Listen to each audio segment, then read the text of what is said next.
Hello students, welcome back to Campy tutorials. कैसे हैं आप सब? आज की क्लास में हम लोग बात करने वाले हैं राउल्स लॉ के बारे में। लास्ट क्लास में हमने बात की थी हेनरी लॉ एंड उसकी एप्लीकेशंस के बारे में। तो लास्ट का लेक्चर आप लोगों को याद होगा।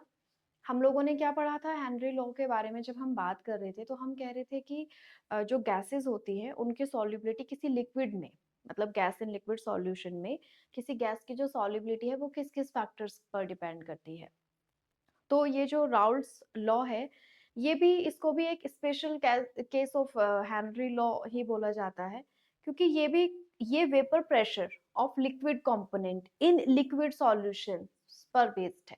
चलिए देखते हैं क्या था ये, कौन है ये राउल्ट।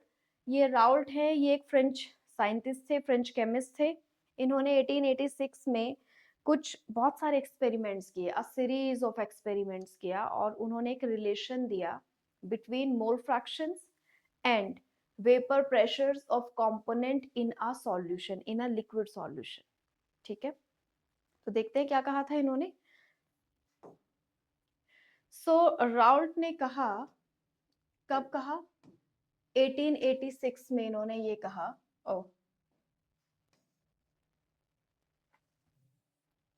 1886 में राउल्ट ने कहा कि for the solution of two volatile liquids, एक ऐसा सॉल्यूशन जिसमें दो वॉलेटाइल लिक्विड्स हैं, ठीक है, the partial vapour pressure of each component of the solution, each component of the solution is directly proportional to its mole fraction in the solution।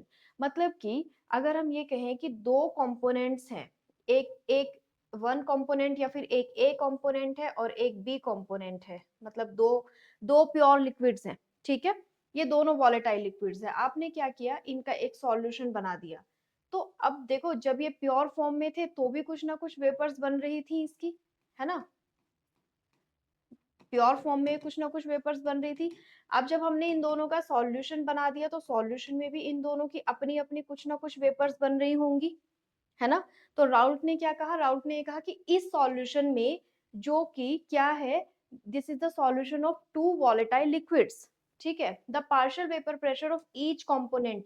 अब इसमें दोनों कंपोनेंट का जो पार्शियल वेपर प्रेशर होगा अपना अपना, फॉर एग्जांपल अगर मैं ए की बात करूं तो ए के लिए पार्शियल वेपर प्रेशर क्या होगा, पी ए होगा, is directly proportional to its mole fraction in the solution.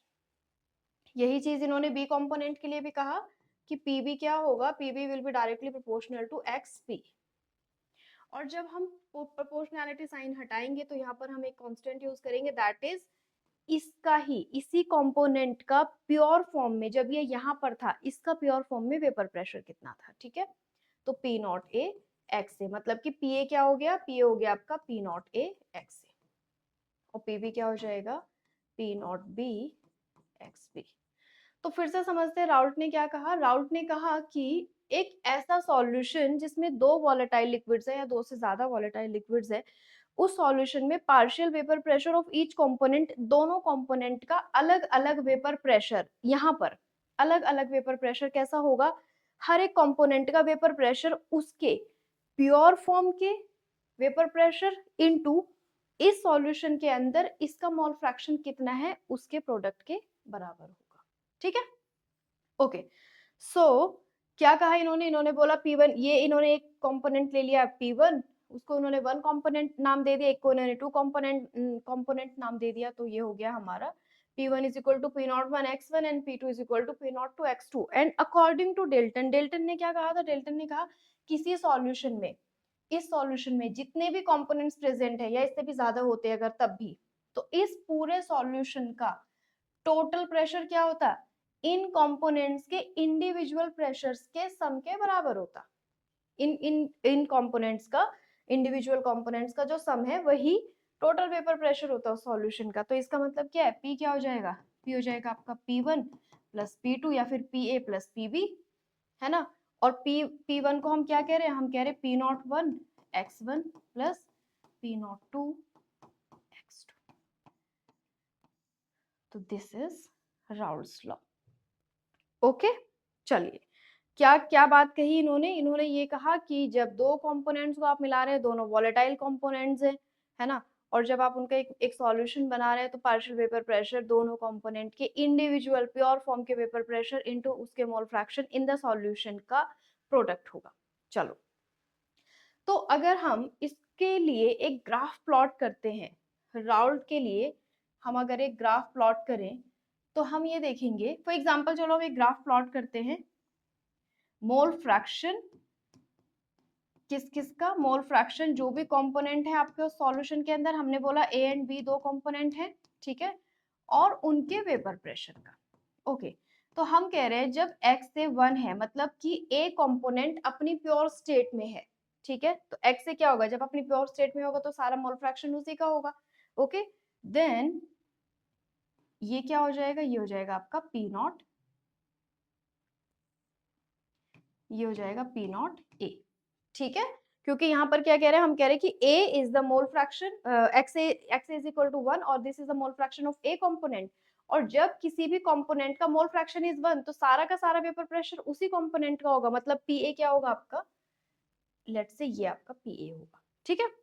सो अच्छा, जब यहाँ पर x से 1 है तो x भी क्या हो जाएगा 0, क्योंकि ये बात तो हम लोगों को पता है, x से प्लस x भी क्या होता है, x से प्लस x भी इज ऑलवेज 1, है ना। अगर हम कहें कि x भी अपनी प्योर स्टेट में है तो यहाँ पर x से क्या हो गया, 0 हो गया। तो अगर हम यहाँ पर देखते हैं तो एक्स बी का जो वेपर प्रेशर होगा प्योर फॉर्म, सॉरी बी का जो वेपर प्रेशर होगा प्योर फॉर्म में, that is P naught B. Clear. अब हम कह रहे हैं कि हमने एक सॉल्यूशन बनाया, दोनों कंपोनेंट्स को मिला दिया, जैसे जैसे हमने दोनों कंपोनेंट्स को मिलाया, ए में हमने बी कंपोनेंट को मिलाया, धीरे धीरे मोल fraction of A is decreasing, that is why अगर आप देखेंगे तो एक लाइन आएगा, एक स्ट्रेट लाइन आएगा, और ये क्या है, ये है आपका P A, that is P naught A X A. Okay, तो अगर हम दूसरा, अगर हम बी की बात करें तो अगर हम देख रहे हैं यहाँ पर X B is equal to 1 and here P B is equal X B is equal to 0, so mole fraction is decreasing, that is why vapour pressure is also decreasing, and एक स्ट्रेट लाइन आता है, ठीक है। हालांकि ये थोड़ा straight नहीं है, थोड़ा सा कर्व हो गया, लेकिन आप लोग स्ट्रेट बना लेना। और ये क्या है, ये है आपका P B, P naught B into X B. Okay, according to Dalton, Dalton ने क्या कहा, डेल्टन ने कहा कि total vapour pressure of the solution is sum of partial vapour pressures of the component, ठीक है। तो ये क्या हो गया आपका P और ये हो गया आपका PA प्लस PB। तो ये राउल्ट का ग्राफ है, कौन से सॉल्यूशंस के लिए, इस तरह के सॉल्यूशंस के लिए जहां पर solvent and solute are of same nature, ठीक है, क्योंकि जब solvent and solute are of same nature तभी वो राउल्ट के लॉ को ओबे करते हैं, उसकी बात को मानते हैं, ठीक है। और इस तरह के जो सॉल्यूशंस होते हैं जो राउल्ट की बात को मानते हैं, राउल्ट की बात को फॉलो करते हैं, उनको हम आइडियल सॉल्यूशंस बोलते हैं। और आइडियल सॉल्यूशन होने के लिए कंडीशन क्या है, आइडियल सॉल्यूशन होने के लिए कंडीशन ये है कि आपका solvent and solute same nature के होने चाहिए। ओके, जैसे N hexane and N heptane, hexane and heptane, this is the ideal solution. Okay, चलिए, तो ये है आपका राउल्ट ग्राफ, ये भी हमारे आगे भी और काम आने वाला है।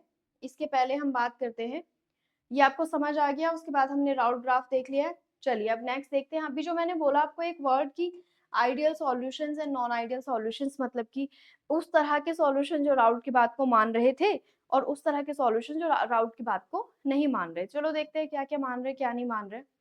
राउल्ट ने क्या कहा ये तो हमने देख लिया, उन्होंने एक स्टैंडर्ड वेपर प्रेशर का ग्राफ हमें दे दिया, ठीक है। अब उस ग्राफ के को हम कंपेयर करेंगे कि कौन कौन ऐसे सॉल्यूशन है जो उसकी बात को मानते हैं, कौन कौन ऐसे हैं जो उसकी बात को नहीं मानते हैं। ओके, सो आइडियल सॉल्यूशंस क्या हो गए, वो हो गए जो obey Raoult's law at all the temperature and pressure and at all the concentrations, मतलब ऐसे सॉल्यूशंस जो राउल्ट की बात को हर टेम्परेचर हर कंसंट्रेशन पर फॉलो करते हैं, उनको हम क्या बोलते हैं, उनको हम आइडियल सॉल्यूशंस बोलते हैं। ओके, जो राउल्ट ने बोला था अभी हम पीछे ग्राफ में देख के आए उस बात को।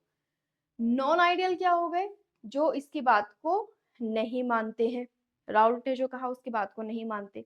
तो राउल्ट ने क्या कहा था, राउल्ट ने कहा था P is equal to P naught A X A, sorry P1 है यहाँ पर, P0 1 x1, ठीक है। या फिर अगर आप इसको A कंपोनेंट ले रहे हैं तो क्या बोला था, P0 A x A, यही तो कहा था राउल्ट ने। और अगर वो सॉल्यूशन इस बात को मानता है तो वो आइडियल सॉल्यूशन होगा। तो आइडियल सॉल्यूशंस के लिए P1 क्या हो जाएगा, P0 1 x1 एंड P2 क्या हो जाएगा, P0 2 x2। लेकिन जो इसकी बात को नहीं मानता उसके लिए तो ये बराबर नहीं होगा। तो उनके लिए P1 will not equal to P0 1 x1 and P2 will not equal to P0 2 x2। Okay, चलिए delta H mixing is zero. देखो जब आइडियल सॉल्यूशंस है, जब सॉल्वेंट एंड सॉल्यूट दोनों सेम नेचर के हैं, तो डेल्टा एच मिक्सिंग क्या होगा, enthalpy change during the mixing of the solute and solvent. मतलब कि जब आप सॉल्यूशन का प्रिपरेशन कर रहे हैं उस टाइम पर कोई एंथैल्पी चेंज होगा, कुछ नहीं होगा, दोनों सेम नेचर के हैं, ठीक है। इसलिए delta H mixing will be zero. Delta V mixing मतलब volume change, no change, same nature, ideal solution zero. लेकिन जो आइडियल नहीं है उनके लिए ये जीरो नहीं होगा, या तो ये जीरो से ज्यादा होगा या तो ये जीरो से और कम होगा। नेक्स्ट इज, ये बहुत इंपॉर्टेंट पॉइंट है इसका, यहाँ से बहुत सारी चीजें आपको क्लियर करनी है। ये कह रहे हैं कि A B interactions are equal to A and B B interactions, और वहां पर कह रहे हैं कि A B interactions are not equal to A and B B interactions. ये A B and B B का मतलब क्या है, इसको समझते हैं। ओके, हमारे पास एक जार है बड़ा सा, मिल्टन का है, ठीक है। इसमें आपका ए कंपोनेंट है, मतलब ए कंपोनेंट प्योर अपनी स्टेट में है, ओके। तो यहाँ पर सारे मॉलिक्यूल, सारे पार्टिकल्स ए के ही तो होंगे। अब हम कह रहे हैं हमारे पास एक और कंपोनेंट है, क्योंकि सॉल्यूशन बनाने के लिए दो चाहिए ना। तो ये आपके पास बी कंपोनेंट है, ये बी कंपोनेंट का जार है, ये सेलो कंपनी का है, ठीक है।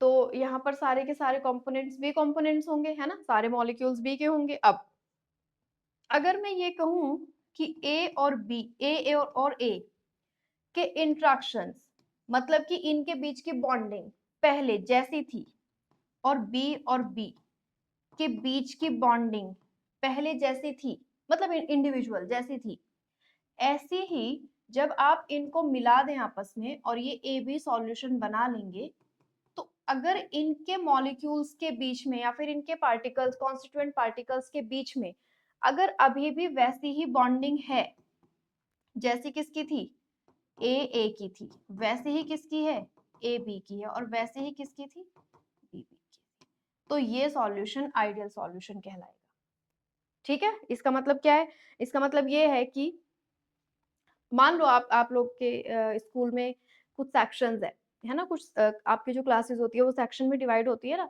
तो मान लेते हैं कि एक ए सेक्शन है, एक बी सेक्शन है। ए सेक्शन में 20 बच्चे हैं, बी सेक्शन में भी 20 स्टूडेंट्स हैं। तो ए सेक्शन में जो स्टूडेंट्स हैं वो पहले से ए सेक्शन में, मतलब सब एक साथ पढ़ते हैं, शुरू से एक साथ पढ़ते हैं, उनकी बॉन्डिंग बहुत अच्छी बॉन्डिंग है। जो बी सेक्शन वाले बच्चे हैं उनकी बॉन्डिंग भी आपस में बहुत अच्छी बॉन्डिंग है, वो भी शुरू से एक साथ पढ़ते हैं। इंडिविजुअल क्लासेस में उन दोनों की बॉन्डिंग बहुत अच्छी है, ठीक है। उनकी टीचर ने सोचा ऐसा करते हैं, इन इन दोनों सेक्शंस को मर्ज कर देते हैं, आज एक टीचर कम आए हैं तो चलो आज इनको अंताक्षरी खिलाते हैं, एक साथ बिठा देते हैं आज सब बच्चों को। और क्या हुआ, जैसे आज सब बच्चे एक साथ आए, A section and B section एक साथ आए, तो वो इस तरह से आपस में घुल मिल गए जैसे कि ए सेक्शन के बच्चे आपस में रहते थे और बी सेक्शन के बच्चे इंडिविजुअली अलग से आपस में रहते थे।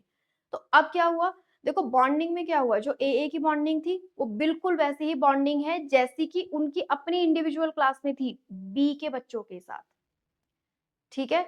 मतलब कि सेक्शन में अलग दो, उस क्लास में दो अलग अलग सेक्शन के बच्चे आए हुए हैं, लेकिन दोनों की बॉन्डिंग पहले जैसे उनकी अपनी आपस में इंडिविजुअल बॉन्डिंग थी वैसे ही है, वैसे इंट्रैक्शंस है। तो कोई फर्क नहीं पड़ेगा उनकी बॉन्डिंग के ऊपर, है ना। मान लो कि ए सेक्शन के बच्चे पहले आपस में हंसते थे, टिफिन शेयर करते थे, बातें करते थे, बी के भी सेम करते थे, अब वो ए और बी के मिलके भी सेम ही चीज कर रहे हैं। तो वो क्लास कैसी क्लास हो गई, वो आइडियल क्लास हो गई, वो बच्चे आइडियल बच्चे हो गए, है ना। सब बोलेंगे कि देखो कितने अच्छे बच्चे हैं, ये आइडियल बच्चे हैं, ये कितना अच्छा बिहेव करते हैं, जैसे आपस में बिहेव करते थे वैसे ही दूसरों के साथ भी बिहेव करते हैं। तो दैट इसी तरह से बिल्कुल सॉल्यूशंस भी होते हैं कि जब सॉल्यूशन की बॉन्डिंग इंडिविजुअल कंपोनेंट की जो बॉन्डिंग होती है वही बॉन्डिंग आपस में सॉल्यूशन में जब दो मॉलिक्यूल्स आ जाते हैं उनकी भी होगी। तो वो एक आइडियल सॉल्यूशन कहलाएगा। अच्छा, अब जो राउल्ट की बात को नहीं मान रहे तो आइडियल हो गया, जो राउल्ट की बात को नहीं मान रहा उसके लिए तो अभी हमने देखा कि ये बराबर नहीं होगा, है ना। ए एंड बी इंटरेक्शन जो होंगे वो भी इंटरेक्शंस के बराबर नहीं होंगे। इसका मतलब क्या है, अब या तो ज्यादा होंगे या तो कम होंगे। चलो देखते हैं क्या होंगे। अगर दो केसेस है कि या तो ए और ये बी है ना, या तो ये हो सकता है कि शुरू में ए एंड बी दोनों की आपस में जो बॉन्डिंग है वो बहुत स्ट्रॉन्ग है, ठीक है। आपस में जो बॉन्डिंग है मतलब यहाँ पर जो बॉन्डिंग है सॉल्यूशंस के अंदर इन कंपोनेंट्स के मॉलिक्यूल्स की वो बहुत स्ट्रॉन्ग है। अब देखो जब स्ट्रॉन्ग बॉन्डिंग होगी तो यहाँ पर जो मॉलिक्यूल्स रहे होंगे, मैं इसको दोबारा बनाती हूँ, यहाँ पर जो मॉलिक्यूल्स रहे होंगे वो वाले मॉलिक्यूल्स इनके ऊपर वाले जो मॉलिक्यूल्स रहे होंगे इनको इन्होंने अच्छे से क्या किया हुआ होगा, अट्रैक्ट किया हुआ होगा, है ना। अब ये जो मॉलिक्यूल्स है ये वेपर में जाना चाह रहे हैं, लेकिन जो नीचे वाले मॉलिक्यूल्स है उन्होंने क्या किया हुआ है, अट्रैक्शन फोर्स लगाया हुआ है ऊपर वाले मॉलिक्यूल्स के ऊपर। तो ऊपर वाले मॉलिक्यूल्स क्या हो रहे हैं, एस्केप नहीं हो पा रहे, है ना। अगर एस्केप नहीं हो पा रहे तो लिक्विड फॉर्म वेपर फॉर्म में कैसे जाएंगे, क्योंकि वेपर प्रेशर ये तो होता है ना, वेपर फेज क्या होती है, ये जो पार्टिकल्स होते हैं लिक्विड फेज से एस्केप हो जाना पार्टिकल्स का, वही वेपर फेज होता है। तो अगर ये एस्केप हो ही नहीं पाएंगे, फ्री हो ही नहीं पाएंगे, तो ये वेपर्स कैसे बनाएंगे, इसका मतलब इनका वेपर प्रेशर कम होगा, है ना। सेम चीज बी के साथ है, बी के पार्टिकल जो है उनके बीच में भी अच्छी बहुत स्ट्रॉन्ग बॉन्डिंग है ना। और क्या हो रहा है, वेपर प्रेशर यहाँ पर भी कम है क्योंकि बॉन्ड बहुत स्ट्रॉन्ग है, मॉलिक्यूल ने एक दूसरे मॉलिक्यूल को बहुत अच्छे से अट्रैक्ट किया हुआ है, दूर नहीं जाने दे रहे हैं। जब दूर नहीं जाने दे रहे तो वेपर वेपर वेपर कैसे बनेंगी, नहीं बन पाएंगी, बनेंगी लेकिन कंपैरेटिवली कम बनेंगी, है ना। ओके, तो यहाँ पर और यहाँ पर जब स्ट्रॉन्ग बॉन्डिंग है तो वेपर प्रेशर कैसा हो गया, वेपर प्रेशर हो गया कम, ठीक। अब क्या हुआ, इन दोनों को मिला दिया गया और एक तीसरा सॉल्यूशन बना दिया गया, और वो सॉल्यूशन क्या था, ए बी का सॉल्यूशन था। ए बी की जो बॉन्डिंग है as compare to A and B B weak bonding है। अब जब वीक बॉन्डिंग है तो ए पार्टिकल्स बी पार्टिकल्स को अट्रैक्ट नहीं कर रहे, बी पार्टिकल्स ए को अट्रैक्ट नहीं कर रहे, मतलब कि वो दोनों एक दूसरे से थोड़ा दूर जा रहे हैं, दूर जा रहे हैं तो लिक्विड फेज को छोड़कर बाहर जा रहे हैं, लिक्विड फेज को छोड़कर बाहर जा रहे हैं का मतलब कि वो वेपर फेज में जा रहे हैं, है ना। इसका मतलब वेपर प्रेशर ज्यादा हो रहा है कब, जब ए बी की जो बॉन्डिंग है वो वीक हो गई as compare to A and B B. अब देखो क्या हुआ यहाँ पर, वेपर प्रेशर क्या हो गया इनका, वेपर प्रेशर बढ़ गया इनका, ठीक है। ओके, अगर आप ध्यान से सोचें, अगर हम इसकी बॉइलिंग पॉइंट की बात करें इन दोनों केसेस में, फिलहाल के लिए थोड़ा सा समझते हैं। अगर हम बॉइलिंग पॉइंट की बात करते हैं दोनों केसेस में, तो यहाँ पर क्या है, वेपर प्रेशर बहुत लो है, कम है ना, और यहाँ पर क्या है, वेपर प्रेशर बहुत ज्यादा है। तो अगर मुझे दोनों सॉल्यूशंस को बॉईल करना है, मतलब इन इंडिविजुअल प्योर कंपोनेंट्स को और इस सॉल्यूशन को अगर मुझे बॉईल करना है, तो बताओ किसका टेम्परेचर, कौन सा सॉल्यूशन या फिर कौन सा इंडिविजुअल कंपोनेंट कम बॉइलिंग टेम्परेचर पर ही बॉयल हो जाएगा, जाहिर है जिसका वेपर प्रेशर ज्यादा होगा। वेपर प्रेशर ज्यादा किसका है, इसका, क्योंकि हम बॉइलिंग पॉइंट को क्या कहते हैं, एक ऐसा टेम्परेचर जिस पर किसी भी सॉल्यूशन का जो वेपर प्रेशर है वो एटमॉस्फेरिक प्रेशर के बराबर हो जाता है ना। पता है हम सबको, क्योंकि बॉयल कब होता है कोई भी सॉल्यूशन, कोई भी सॉल्यूशन है उसके ऊपर कुछ ना कुछ एटमॉस्फेरिक गैसेज जो होती है वो अपना प्रेशर लगा रही होती है, दैट इज एटमॉस्फेरिक प्रेशर। और हमारा जो सॉल्यूशन है उसकी भी कुछ ना कुछ वेपर्स बन रही है लेकिन उनका वेपर प्रेशर कम है। हम क्या करते हैं, उसको टेम्परेचर दे देते हैं, टेम्परेचर देकर उसका वेपर प्रेशर बढ़ा देते हैं, और जैसे वेपर प्रेशर एटमॉस्फेरिक प्रेशर के बराबर होता है हमारा सॉल्यूशन उबलना शुरू हो जाता है, ठीक है। ओके, चलो अब दूसरा केस क्या है, एक केस तो ये हो गया, चलो मैं इस फालतू चीजों को हटा दे रही हूँ, बस कुछ जो मेन मेन चीजें हैं उसको मैं लिख रही हूँ। ए बी यहाँ पर हो गए वीक, और वीक हो गए तो वेपर प्रेशर हो गया ज्यादा। दूसरा केस क्या है, हमारे पास अगर ए इंट्रैक्शंस एंड बी इंट्रैक्शंस पहले से ही वीक थे, ये इनमें लड़ाई झगड़ा पहले से होता रहता था, ठीक है, दूर दूर भागते रहते थे, एक दूसरे से वेपर प्रेशर बनाते रहते थे, ठीक है।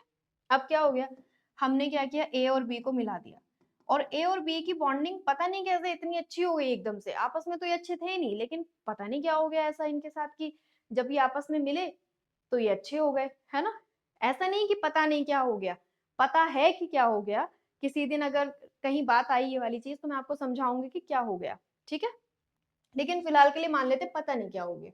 ओके, सो ए बी जो बॉन्डिंग है, ये वाली वीक बॉन्डिंग थी और ए बी बॉन्डिंग हो गई स्ट्रॉन्ग।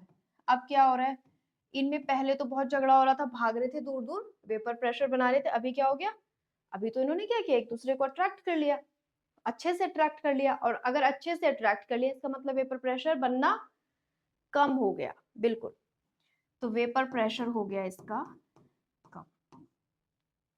क्लियर। अगर अब मैं राउल्ट के लॉ के बात, ग्राफ की बात करूं, तो हमने यहाँ पर क्या देखा था, हमने देखा था एक आइडियल सॉल्यूशन, है ना, सच्चा सीधा साधा आइडियल सॉल्यूशन है।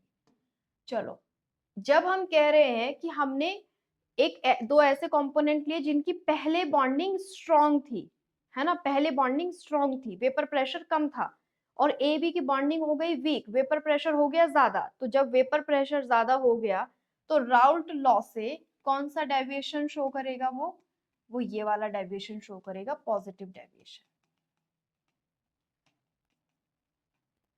ठीक है। तो पॉजिटिव डेविएशन कौन शो करेगा,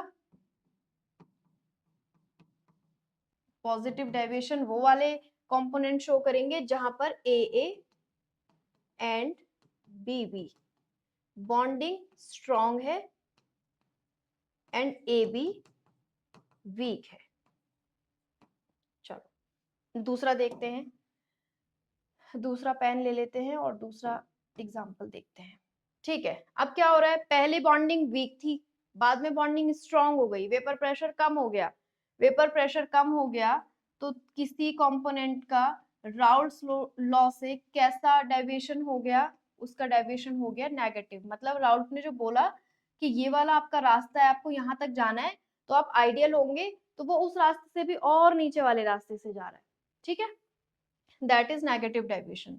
तो नेगेटिव डेविएशन कौन कौन से कौन से ऐसे सॉल्यूशंस होंगे जो शो करेंगे जिसकी ए और ए एंड बी और बी बॉन्डिंग तो थी आपकी वीक, और ए और बी बॉन्डिंग हो गई स्ट्रॉन्ग। क्लियर। तो ये आपका राउल्ट लॉ ग्राफ हो गया किसके लिए, ideal solutions and non ideal solutions के लिए। तो इससे हमें दो चीजें पता चल रही हैं कि जो नॉन आइडियल सॉल्यूशन होते हैं वो राउल्ट की बात को तो नहीं मानते हैं, मतलब राउल्ट ने जो बोला वहां उस रास्ते से तो नहीं जाते हैं, या तो उससे ऊपर जाते हैं तो उससे नीचे जाते हैं। अगर वेपर प्रेशर उससे ज्यादा होता है तो हम कहते हैं कि ये जो ग्राफ है, अगर वेपर प्रेशर ज्यादा होगा तो वो जो सॉल्यूशन होगा वो पॉजिटिव डेविएशन शो कर रहा होगा राउल्ट लॉ से, ठीक है। अगर वेपर प्रेशर कम हो जाएगा सॉल्यूशन का, तो जो राउल्ट लॉ का जो ग्राफ है उससे नेगेटिव डेविएशन शो करेगा आपका सॉल्यूशन, ठीक है। चलो अब यहाँ पर एक बार फिर से देख लेते हैं क्या कहा इन्होंने ideal and non ideal solutions के बारे में। इन्होंने बोला ideal solutions obey Raoult law at all temperature and pressure conditions, and non ideal solution नहीं मानते उसकी बात को। दूसरा, P1 is equal to P01 x1, P2 is equal to P02 x2 for ideal solutions, and P1 is not equal to P01 x1, P2 also not equal to P02 x2 for non-ideal solutions. Next, delta H and delta V mixing मतलब enthalpy change and volume change जब हम solution को बना रहे हैं, mix कर रहे हैं, इज जीरो आइडियल सॉल्यूशंस के लिए, क्योंकि solvent and solutes are of same nature.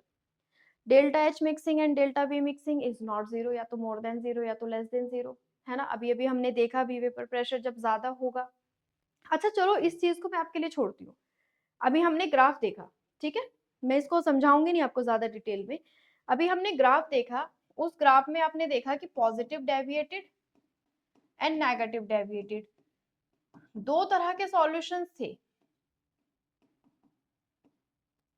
तो आप मुझे ये बताना कि delta H and delta we कौन से सॉल्यूशंस के लिए लेस देन जीरो होगा एंड कौन से सॉल्यूशंस के लिए मोर देन जीरो होगा, ठीक है। ग्राफ को समझ के आपको बताना है। ओके, इंटरेक्शंस के बारे में हमने बात कर लिया। ए बी इंटरेक्शंस इक्वल होते हैं A and B B interactions के, वहां पर A and B B interactions के बराबर नहीं होते, वो मैंने आपको समझा दिया। कहाँ पर ए इंटरेक्शंस बी बी इंटरेक्शंस से ज्यादा होते हैं ए बी इंटरेक्शंस, और कहाँ पर कम होते हैं। अब एक कुछ वर्ड आया है, ये कह रहे हैं they do not form azeotropes, और ये कह रहे हैं दे डू फॉर्म एजियोट्रॉप्स।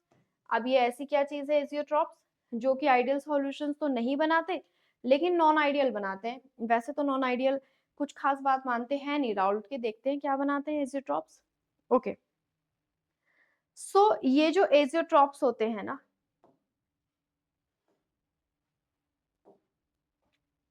देखिए, अच्छा ये पॉजिटिव एंड नेगेटिव डेविएशन मैंने आपको बता दिया है। एजियोट्रॉप्स क्या होते हैं? एजियोट्रॉप्स बाइनरी मिक्सचर्स होते हैं लिक्विड्स के, जिसमें की सेम कंपोजिशन हो लिक्विड एंड वेपर्स का, which boils at a constant temperature. एक वर्ड में कहूं तो मैं कह दूंगी azeotropes are constant boiling mixtures. देखो एग्जांपल समझते हैं क्या होता है। मान लो आपने एक सॉल्यूशन बनाया, ठीक है, किसी भी चीज का, एक ए कंपोनेंट एक बी कंपोनेंट आपने मिलाया, सॉल्यूशन बनाया। अब ए आपका सॉल्वेंट है, बी आपका सॉल्यूट है। आपको आपने क्या किया, उसको हीट करना शुरू कर दिया। जैसे जैसे आप हीट करना शुरू करेंगे आपका सॉल्यूशन कंसंट्रेट होना शुरू हो जाएगा, है ना, क्योंकि सॉल्वेंट कम होने लग जाएगा। तो बेसिकली जो वेपर्स आ रही होंगी आपकी आउट ऑफ द सॉल्यूशन, जब आप टेम्परेचर बढ़ा रहे हैं तो वेपर प्रेशर बढ़ रहा है, तो जो वेपर्स आ रही होंगी वो या तो सॉल्वेंट की आ रही होंगी या तो सॉल्यूट की आ रही होंगी, है ना। जाहिर है सॉल्वेंट की आ रही होंगी, क्योंकि आप अपने सॉल्यूशन को कंसंट्रेट कर रहे हैं।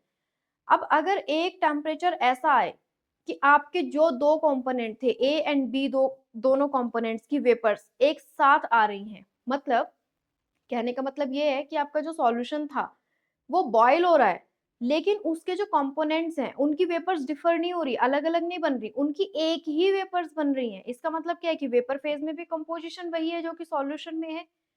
इस टाइम पर वो एक एजियोट्रॉप है, मतलब कि कांस्टेंट बॉइलिंग मिक्सचर जिसका कि कॉम्पोजिशन आप चेंज नहीं कर सकते। For example 95% alcohol and 5% water, कितना इसका टेम्परेचर कितना है देखते हैं।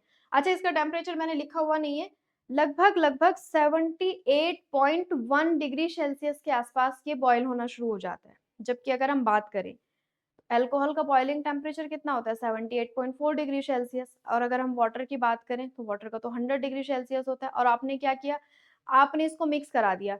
मिक्स होने पर 78.1 डिग्री सेल्सियस पर आने के बाद जो भी वेपर्स आएंगी इस सॉल्यूशन से, वो अल्कोहल एंड वाटर दोनों के मिक्सचर की वेपर्स होंगी, ठीक है। मतलब कि इस टेम्परेचर पर अब जो आपका सॉल्यूशन बॉईल हो रहा है, सॉल्यूशन के अंदर भी यही कंपोजिशन है, वेपर्स में भी यही कंपोजिशन है, तो इस टाइम पर ये एक एजियोट्रॉप है। ओके, तो एजियोट्रॉप्स क्या हो गए? अब binary mixture of liquid having the same composition in liquid and vapour phase which boils at the constant temperature is called azeotrope. Azeotropes की क्या क्या प्रॉपर्टीज होती हैं? उनके शार्प बॉइलिंग पॉइंट्स होते हैं, मतलब एक पर्टिकुलर बॉइलिंग पॉइंट पर वो बॉयल होना शुरू हो जाता है और उस पर वो बॉयल होता है constantly. Okay, do not separate by fractional distillation. Fractional distillation से आप इसको सेपरेट नहीं कर सकते हैं। कुछ मेथड्स हैं इनको सेपरेट करने के भी, लेकिन फ्रैक्शनल डिस्टिलेशन से सिंपल जो टेक्निक्स हैं आप उससे उसको डिफर नहीं कर सकते, मतलब आप उसको सेपरेट नहीं कर सकते। ओके, तो जो एजियोट्रॉप्स हैं वो भी दो तरह के हैं, चलो बताती हूँ कौन कौन से तरह के हैं। एक तो होते हैं आपके मिनिमम बॉइलिंग, इसको भी हम ना ग्राफ से ही समझेंगे। मिनिमम बॉइलिंग एजियोट्रॉप्स, जैसे अभी मैंने आपको जो एग्जांपल दिया अल्कोहल एंड वाटर का, वो मिनिमम बॉइलिंग एजियोट्रॉप था। एक होता है आपका maximum boiling azeotrope. Maximum boiling azeotrope, ये मैक्सिमम बॉइलिंग एजियोट्रॉप क्या है? 68% HNO3 एंड 32% वाटर का जो मिक्सचर होता है वो एक मैक्सिमम बॉइलिंग एजियोट्रॉप होता है। चलो मैं समझाती हूँ क्या होता है minimum and maximum boiling azeotrope. जब देखो बॉइलिंग टेम्परेचर तो हमें पता है, ठीक है, बॉइलिंग पॉइंट हम लोगों को पता है। हमें पता है कि वेपर प्रेशर जब एटमॉस्फेरिक प्रेशर के बराबर हो जाए तो कोई भी सॉल्यूशन बॉयल होना शुरू हो जाता है। अब जब हम वो अभी बात कर रहे थे ए एंड बी के बारे में, तो हम कह रहे थे कुछ सॉल्यूशंस ऐसे थे जिसके A interactions and B interactions strong थे और ए बी हो गए वीक। वीक हो गए तो वेपर प्रेशर हो गया ज्यादा।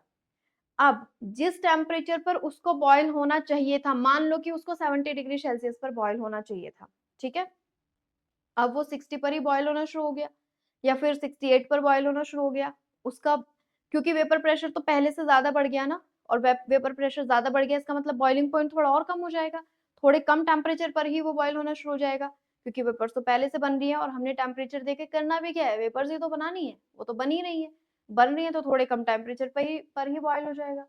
इस तरह के सॉल्यूशंस को हम मिनिमम बॉइलिंग एजेट्रॉप कहेंगे। अगर इसको मैं समझा देती हूँ आपको फिर भी एक बार अच्छे से, जब ए एंड बी इंट्रैक्शन से बहुत बहुत कम होते हैं ए बी इंट्रैक्शन, तब क्या होता है, देखो जब ए एंड बी इंट्रैक्शन ज्यादा होते हैं वेपर प्रेशर होता है ज्यादा, ए बी इंट्रैक्शन हो गए इससे बहुत बहुत कम, तो वेपर प्रेशर क्या हो गया इनका, कम हो गया। वेपर प्रेशर कम हो गया तो क्या हो गया, अब आपको वेपर प्रेशर को क्रिएट करना पड़ेगा, क्रिएट करना पड़ेगा मतलब आपको टेम्परेचर बढ़ाना पड़ेगा, तो जिस नॉर्मल टेम्परेचर पर वो बॉयल होना चाहिए था उससे ऊपर जाकर अब वो बॉयल होगा, तो इस तरह के सॉल्यूशन को हम कहेंगे या फिर इस तरह के एजियोट्रॉप्स को हम कहेंगे मैक्सिमम बॉइलिंग एजियोट्रॉप, ठीक है।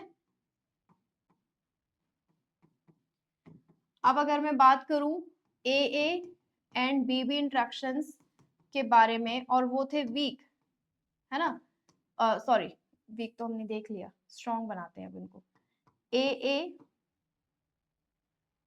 ओके, सो अच्छा हमने देखा है ए एंड बी इंट्रैक्शन जब बहुत ज्यादा स्ट्रॉन्ग है as compare to A B, ठीक है, ये हमने देख लिया। अभी हम कह रहे हैं कि ए एंड बी इंट्रैक्शन जो है वो बहुत बहुत कम थे as compare to A B interaction, okay.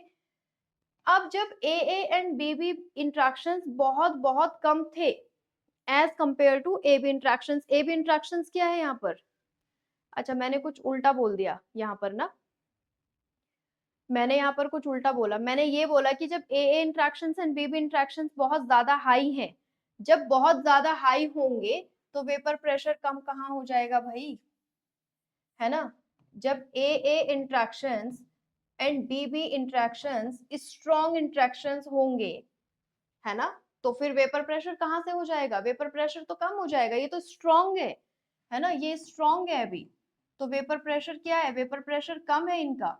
अगर ए बी जो बने हैं अभी इंट्रैक्शन, वो इनके कंपैरिजन में वीक होंगे, कमजोर होंगे, तो क्या होगा, वेपर प्रेशर बढ़ जाएगा, और अगर वेपर प्रेशर बढ़ जाएगा तो बॉइलिंग पॉइंट घट जाएगा, है ना, वो कम टेम्परेचर पर बॉयल हो जाएगा, अगर वो कम टेम्परेचर पर बॉयल हो जाएगा तो अब हम उसको मिनिमम बॉइलिंग एजियोट्रॉप कहेंगे, मिनिमम बॉइलिंग एजियोट्रॉप, माफ कीजिए मैंने उल्टा बोल दिया, ठीक है।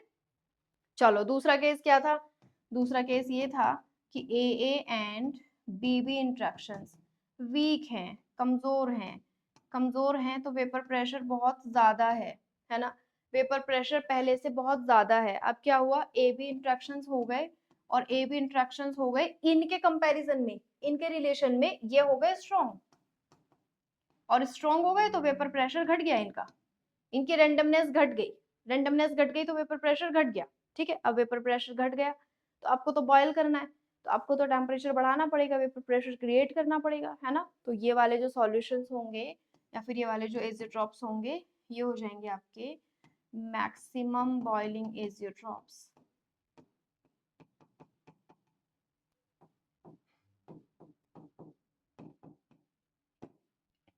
क्लियर,